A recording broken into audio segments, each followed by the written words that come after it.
역대하 18장 28절에서 19장 3절까지의 말씀을 가지고 하나님을 이기고자 하는 어리석음에 대한 부분을 저희들이 함께 은혜를 나누겠습니다. 사람들이 가지고 있는 못된 것 중에 하나가 자기가 다 중심이 되고 싶은 욕망들을 가지고 살죠.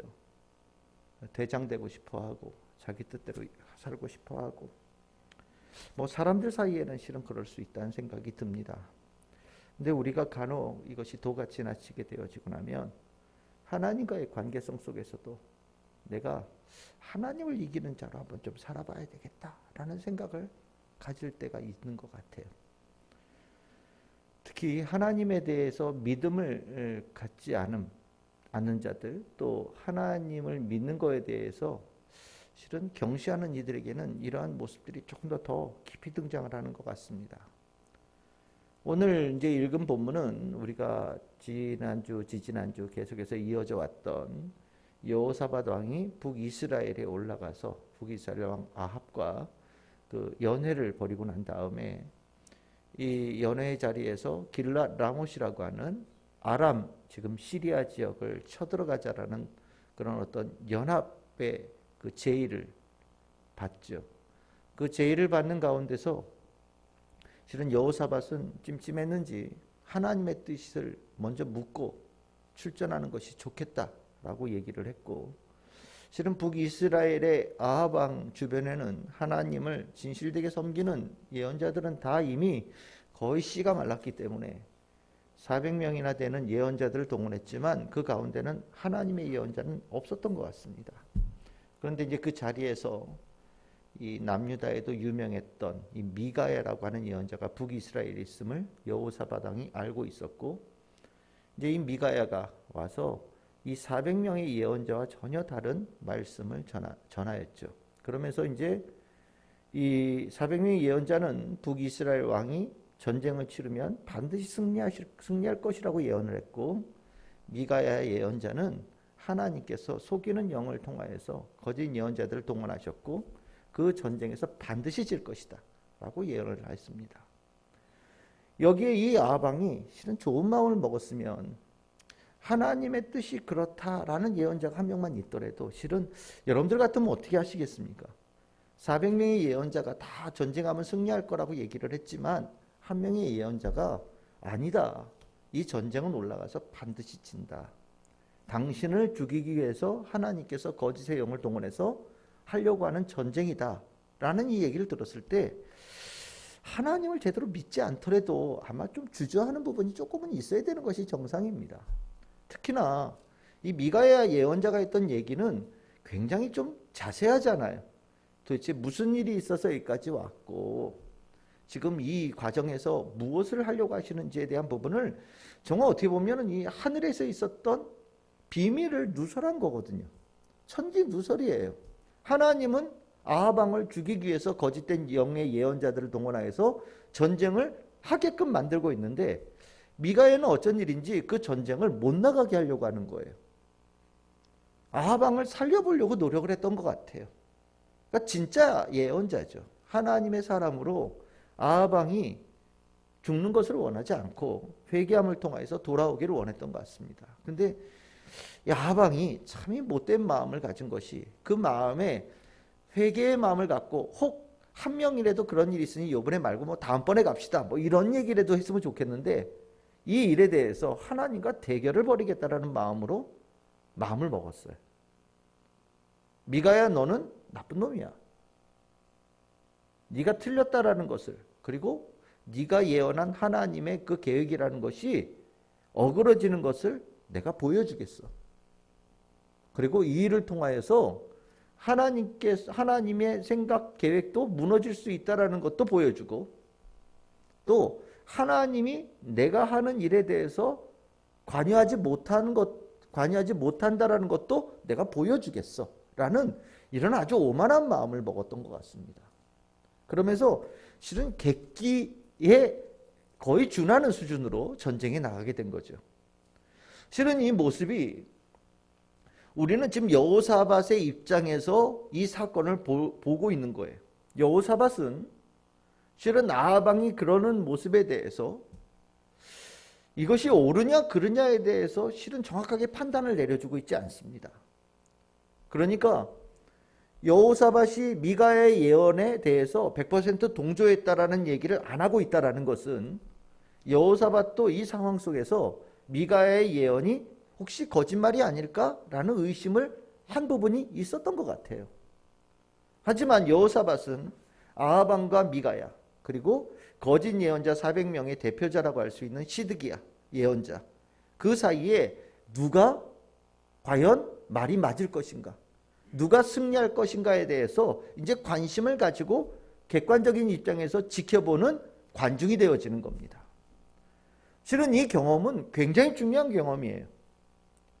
일생을 살면서 내가 직접 체험해서 알아야 되겠지만, 하나님께서는 이 여호사밧을 위하여서, 그리고 남유다를 위하여서 의도적으로 북이스라엘에 여호사밧 왕을 보내셔서 비싼 값을 치러서 수업을 시키고 있는 겁니다.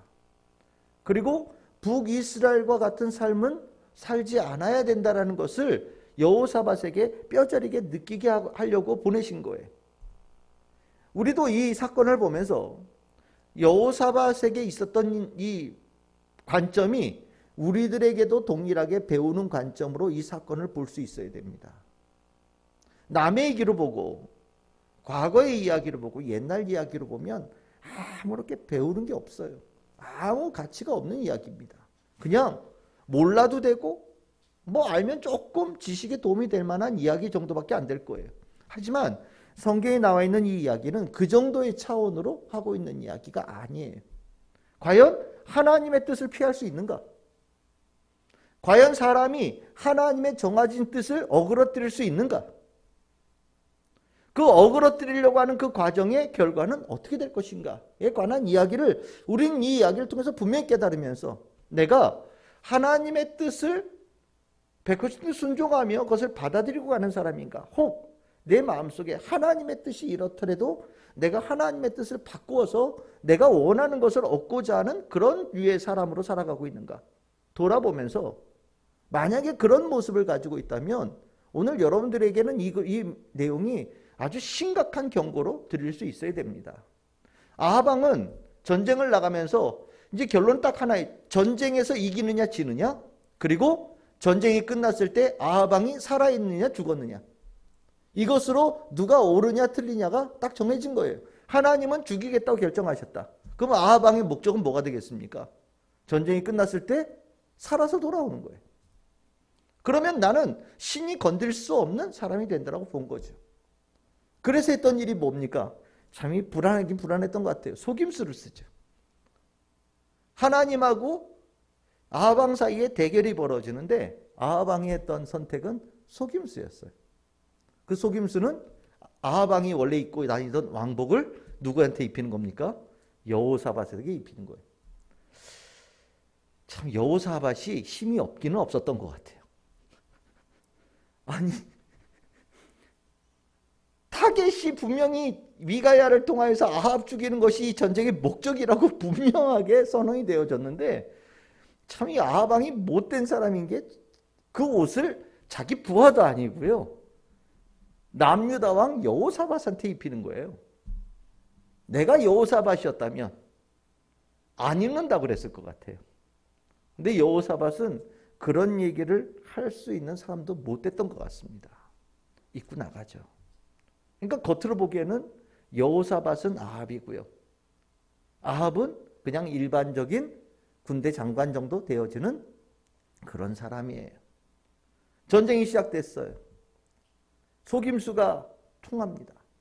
아합의 속임수가 통해서 아람의 군대들은 딱 한 명만 집중적으로 때리겠다고 작정하고 나오는 거예요. 하나님께서 이 전쟁을 그렇게 만드셨으니까요. 북이스라엘에 몇 명이 죽느냐 이게 중요한 게 아니다. 한 명만 죽이면 된다. 아합 왕만 죽이면 이 전쟁은 승리다. 그러니까 너희들 다른 거 다 보지 말고 딱 한 명만 보고 전군이 한 명에게 달려가거라. 참 이 전쟁이 목표가 뚜렷하니까 이 전쟁은 정말 어떻게 될지 알 수가 없는 전쟁이 된 겁니다. 여기까지만 보면 완전히 아합이 승리하는 거예요. 여호사밧이 아합의 옷을 입고 가는 데마다 군대가 다 글로 몰려가니까 상대적으로 아합 왕은 한 명도 쫓아오지 않는 거죠. 세상 안전한 전쟁을 아합은 치르는 거예요. 속임수가 처음에는 아주 기가 막히게 통했습니다. 그런데 이야기가 참 재밌죠. 여호사밧 왕이 아합 왕 옷을 입고 열심히 도망가는데 이 전쟁이 이 남유다와 북이스라엘 군이 승리하는 쪽이었다면 아마 이런 일이 안 벌어졌을 거예요. 그런데 전쟁이 밀리기 시작하는 겁니다. 밀리니까 여호사밧 왕을 보호할 수 있는 군사들도 점점점 벽이 얇아지기 시작하고 정신없이 쫓기기 시작했어요. 왕을 보호하는 군대들이 다 없어진 겁니다. 여호사밧 왕이 아합 왕 옷을 입고 있으니까 다 아합 왕인 줄 알고 아람의 군대가 다 여호사밧에 몰려오고 있는 거예요. 그런데 이 일에 여호사밧이 살아남았느냐? 오늘 이야기 보시면 나오죠. 하나님께 부르짖었어요. 소리를 크게 질렀습니다. 소리를 크게 질렀다라는 이야기가 부르짖었다는 얘기예요. 아마 거기까지 갔을 때는 누가 이길 것인가에 대해서 여호사밧은 아마 중간자적인 입장에서 있었을지 모르겠어요. 근데 정말 칼날이 자기 눈앞에서 왔다 갔다 하는 거예요. 화살이 자기 눈앞에서 왔다 갔다 하는 거예요. 정말 죽기 일보 직전의 모습이 자기 눈앞에 쫙 펼쳐지는 거예요. 이제까지 객관적이고 정말 뭐 하나님이 이길 것인가 아합 왕이 이길 것인가 아마 이렇게 중간적인 입장에서 어떻게 되나 이렇게 지켜보고 있는 입장이었다면 이제는 그럴 수 있는 상황이 되지 않는 거죠. 100% 아합 왕이 지고 있다는 것이 보여지고요. 자기는 죽을 위기가 되어지니까 믿을 분은 딱 한 분, 하나님밖에 없는 거죠. 그래서 하나님께 부르짖어요. 하나님께 부르짖었더니 하나님께서 어떻게 하십니까?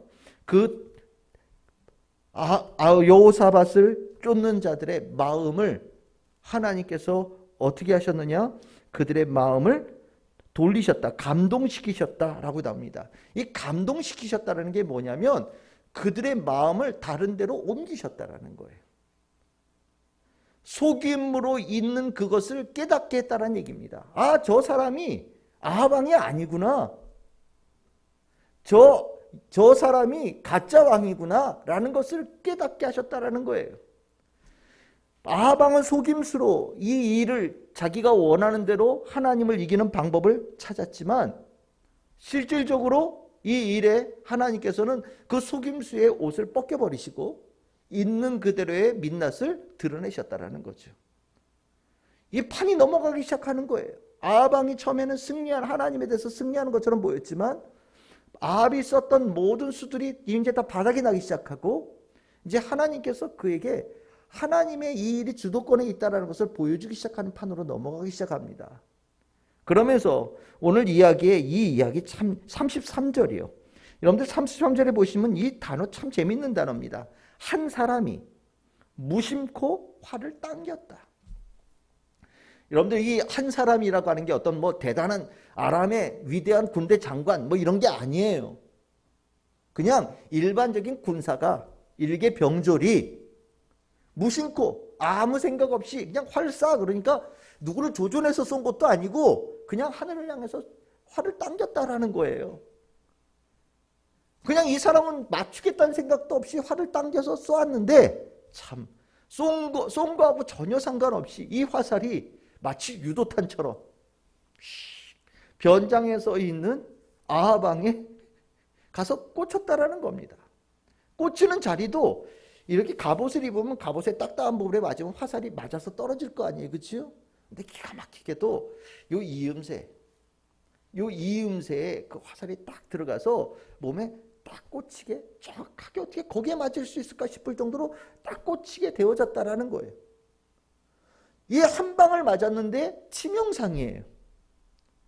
치명상인데다 더 문제는 이 맞고 나니까 피가 흐르는데 빨리 전장을 이탈해서 치료를 받아야 되는데 이 전장을 빠져나갈 수가 없는 거예요. 전쟁이 그렇게 위급하게 돌아갔습니다. 그래서 어떻게 됐냐? 전장터 한가운데서 이러지도 못하고 저러지도 못한 상태에서 아합 왕이 아마 피를 많이 흘려서 죽은 것 같아요. 여러분들 이 이야기 어디서 본 것 같지 않으십니까? 미사일처럼 유도탄처럼 정확하게 그 자리에 딱 꽂히는 거. 아합과 골리앗의 싸움이 있었죠.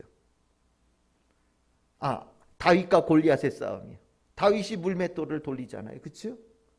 그 뭐 어린애가 돌려서 얼마나 세게 날아가겠어요. 그 큰 골리앗 완전히 무장을 해서 정말 내놓는 건 눈 요만큼밖에 없는 그런 갑옷을 입은 사람인데 돌멩이를 던졌더니 돌이 날아가서 골리앗의 이마에 정확하게 박히는데 단성에 맞고 아야 그러고 떨어질 수 있는데 정말 그게 얼마나 셌는지 두개골을 부시고 가서 박혔다라고 얘기를 하지 않습니까?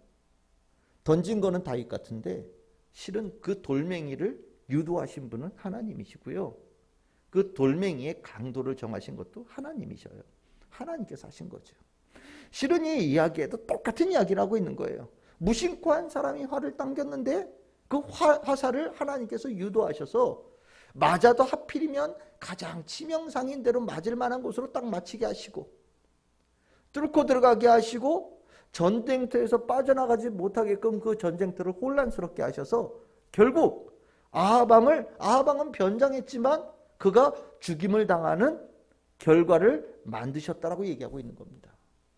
결국 이 이야기를 볼 때 여호사밧이요.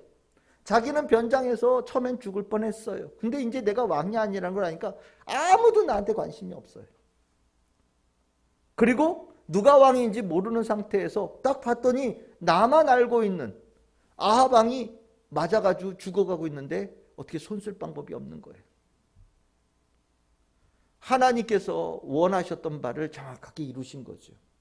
아합 왕은 하나님을 이겨보겠다라고 했지만 실질적으로 아주 철저하게 패배를 당한 거예요. 찍소리도 내지 못하고 아무런 하나님께 항변도 하지 못하고 하나님께서 계획하셨대로 그 뜻대로 모든 것이 이루어지는 아주 증인이 되어진 겁니다. 우리는 이 사건에서 분명히 깨달아야 돼요. 하나님 앞에 내가 이겨보겠다고 수많은 방법들을 동원하는 것이 누군가에게는 대단히 영웅적인 모습들, 누군가에게는 대단히 힘 있는 모습들, 누군가는 한번 해볼 만한 가치가 있는 시도라고 느껴질지 모르겠지만 실은 세상에서 가장 부질없는 짓이 하나님 한번 이겨보겠다고 덤비는 사람이라는 거 반드시 기억해야 됩니다. 실은 이 사람의 대표적인 사람이 누구였냐면 우리가 많이 얘기하는 그 애굽의 바로예요. 출애굽할 때 모세를 통하여서 하나님께서 내 백성 내보내라 라고 얘기할 때 바로가 하나님의 말씀을 전하는 모세 그 하나님 누군데? 라고 되들기 시작하면서 하나님의 뜻이 이렇다면 내가 오히려 반대로 하겠어. 내가 한번 싸워서 이겨보겠어. 내가 하나님이라고 하는 신의 뜻을 굽혀보고 어그러뜨려 보겠어 라고 시도를 한 대표적인 사람이거든요. 여기 어떻게 됐습니까? 그 자신이 죽임을 당하는 길로 가죠. 실은 똑같은 이야기의 틀을 아합이 보여준 거예요. 하나님의 뜻을 어그러뜨리려고 하는 자, 무너뜨리려고 하는 자, 그 자에게 결과는 결국 죽음이라는 것을 이야기를 통해서 분명히 우리에게 전해주고 있는 것이고 그것을 가장 뼈저리게 목격한 사람이 누구냐? 바로 여호사밧 왕이 되는 거죠. 이제 여호사밧은 북이스라엘에 가서 또 아람과의 전쟁을 통해서 배울 바를 다 배웠어요. 그래서 18장이 끝났을 때 아합 왕이 죽고 난 다음에 여호사밧 왕이 거기에 대해서 무슨 일을 했느냐는 전혀 얘기하지 않아요. 그냥 아무 일 없었다는 듯이 예루살렘으로 그냥 평안하게 돌아옵니다. 참 재미있어요. 그냥 돌아왔다도 아니고요. 평안히 돌아왔대요. 어떻게 평안하게 돌아올 수 있겠어요? 전쟁을 나가서 패배를 했으니 여호사밧이 이끌어갔던 유다의 군인들도 많이 죽었겠죠. 그렇죠? 여호사밧은 죽기 일보 직전까지 가서 완전히 간당간당한 위기까지 갔었는데 성경은 참 재밌게도 여호사밧 왕이 평안히 예루살렘으로 돌아왔다라고 얘기를 하고 있어요. 그러니까 즉 북이스라엘에 있었던 일은 여호사밧에게 있어서는 하나님께서 배움의 터로 일부러 이끌어 가신 터라는 것을 얘기하고 있는 거고 그 터에서 여호사밧이 제대로 무언가를 배우고 왔다라는 얘기입니다. 그러고 오는 발걸음은 이제 다음은 내 차례인가? 이제 내가 죽나? 이런 불안한 발걸음이 아니라 뭔가 깊이 깨달은 평안함. 뭔가 하나 내가 분명히 어디에 서 있을지 분명히 알게 되어지는 확신 속에 있는 그 발걸음이 되어지고 나니까 그 발걸음이 평안해질 수밖에요. 가야 될 길이 어떤 길인지를 알고 바른 길이 어떤 길인지를 알고 뭐를 해야 될지 확실하게 깨닫고 나면 그 발걸음은 불안하지 않아요. 모르고 반대로 가고 어그러뜨리고 내가 죄를 지었는데 회개할 마음 전혀 없는 사람들의 발걸음은 불안하게 되겠죠. 어쨌든 여호사밧은 돌아와요. 돌아올 때 왕궁에 거하니 왕궁에 한 사람이 찾아오지 않습니까? 예언자 예후라고 하는 사람이에요. 이건 왕하고 상관없는 사람입니다. 이름 비슷한 이름이 많이 나오니까 나중에 예후왕이라는 왕이 북이스라엘에 있지만 그런 사람이 아니라 예후라고 하는 선견자가 여호사밧에게 찾아오죠. 그리고 묻습니다. 왕이시여, 북이스라엘에 가서 도대체 뭐 배우고 오셨습니까? 북이스라엘에 가서 전쟁을 치르고 아합하고 관계를 맺어서 이를 도모하는 과정 속에서 왕이시여 뭘 배워오셨습니까? 뭘 깨달으셨습니까? 아주 예후가 아주 깊이 있는 질문을 던지는 거예요. 바로 이것이 북이스라엘에 갔던 이유다라는 거예요. 하나님께서 원치 않는 자와 동맹을 맺고 하나님께서 사랑하지 않는 자를 사랑하면서 이를 도모했던 일들, 그 결과가 어떤지 분명하게 목도하고 오셨습니까? 라고 질문을 던지는 거예요. 그리고 왕이시여, 당신은 하나님께서 당신의 선한 것을 보셔서 살려주신 겁니다. 하나님께서 북이스라엘에 가서 경험한 걸 통해서 당신을 통해서 더 귀한 일을 이루기 위해서 하나님께 당신에게 기회를 주신 겁니다. 아합왕은 미가야라는 예언자를 통하여서 기회를 줬음에도 불구하고 기회를 놓치지 않았습니까? 근데 당신에게는 하나님께서 한 번 더 기회를 주시는 겁니다. 이제 당신 차례입니다. 당신은 어떻게 하시겠습니까? 아합처럼 참된 하나님의 예언자의 말을 거부하고 하나님과 맞서 싸워보겠다고 나가시겠습니까? 아니면 이 일을 통해서 하나님의 말씀을 듣는 것이 생명이 있음을 깨닫고 참된 하나님의 말씀을 듣고 순종하는 자가 되겠습니까?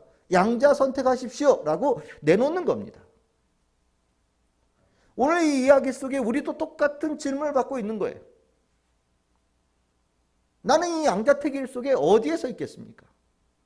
혹시 여러분들 가운데 나는 이 아방 이렇게 되는 걸 내가 한 번도 경험해 본 적이 없어서 하나님 편에 서는 게 좋다라는 건 알겠지만 또 하나님과 맞서 싸우는 자에게 꼭 아합처럼 된다라는 것을 나는 이렇게 잘 확신이 안 서서 잘 모르겠어요 라는 분들이 혹시 계시다면 이 이야기를 여러분들이 경험하는 가장 가까이 있는 얘기로 들을 수 있도록 하나님께서 여러분들의 마음을 감동시켜 주시기를 기도하시기를 바랍니다.